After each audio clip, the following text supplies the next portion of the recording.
You're proud of your family, just as I am. Correct. To subject my wife into the middle of a raucous political conversation was completely inappropriate, and I hope you apologize for that, Donald. Well, I have to tell you, I hear phenomenal things. I hear your wife is a lovely woman. She is. I She's don't fantastic. know her, and this She is is a total absolutely the love of my life, and she's right here. And why don't you apologize for her? No, I won't right do that now. because I said nothing wrong, but I do hear she's a lovely woman. That was Donald Trump and Jeb Bush mixing it up over remarks that Trump made about Jeb's wife, who is a Mexican-American, suggesting that Jeb has to like immigrants because he's married to one. Just one of the more tense moments of the night. Joining us now, Joe Trippi, former presidential campaign manager for Howard Dean and a Fox News contributor, and conservative commentator Ann Coulter, author of Adios, America, the left's plan to turn our country into a third world hellhole. We start tonight with Ann. Ann, good to see you. Let's just get this out of the way right now, because tonight you caused a lot of upset on Twitter because you tweeted out, because the candidates were talking about support for Israel in their closing statements.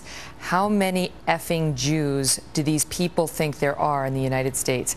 You got hit from the left and the right. Jeffrey Goldberg of The Atlantic. Ann Coulter just lost my vote. John Podhoretz. Holy blank. Ann, shame on you. Do you want to take that back? No, I had just tweeted the question well, actually, I was tweeting all night that all the candidates were pandering. I wrote my column about it. They seem to be hitting certain boxes. Have to mention Reagan, have to mention that they're pro-life, have to mention Israel.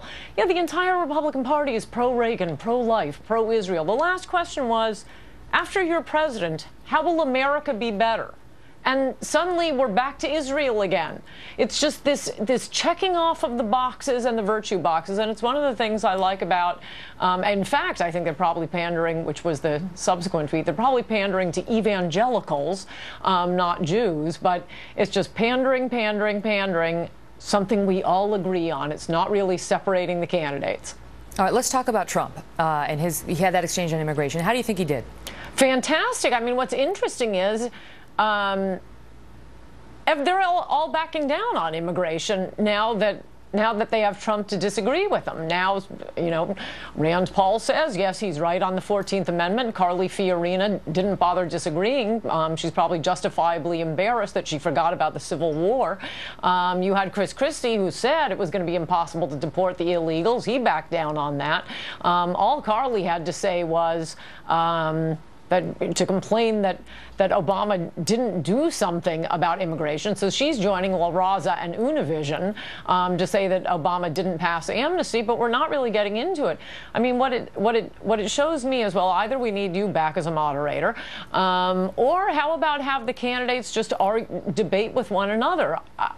I thought the questions I mean, the last question actually was about Reagan. How much do we have to talk about Reagan? He was president 35 years ago. Even his son. It was a different world. Ron Reagan Jr. has come out and said, can we stop that?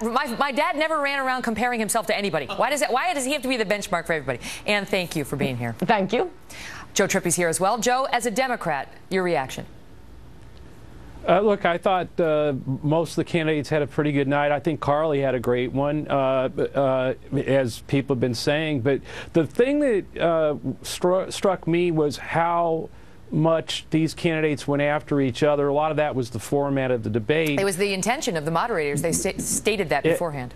Right, but the way it all worked out, I mean, they did take on Obama and Hillary occasionally, but it really made this more, in terms of, you know, going out in front of people and taking on the Democratic Party, there wasn't a whole lot to be worried about tonight. The debate seemed to be on things like immigration, where the fight between Bush and Trump on that really kind of is the whole argument of, you know, deport them all, or Let me ask you or this. something more reasonable that Sorry, you represented, you know, helped Howard Dean, and he had to scream. Is there anybody tonight you think they're done?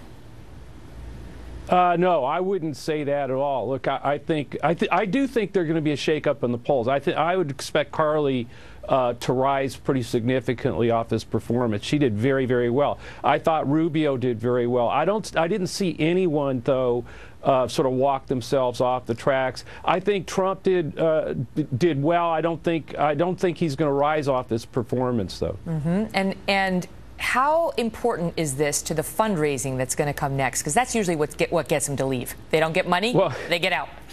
No, and I think several of them did very well, and you're going to see millions of dollars. You know, Ted Cruz was on O'Reilly earlier and did his website 3 times during the interview. How about Christie? There was so much talk about him. You think he's in it? He was at 1%.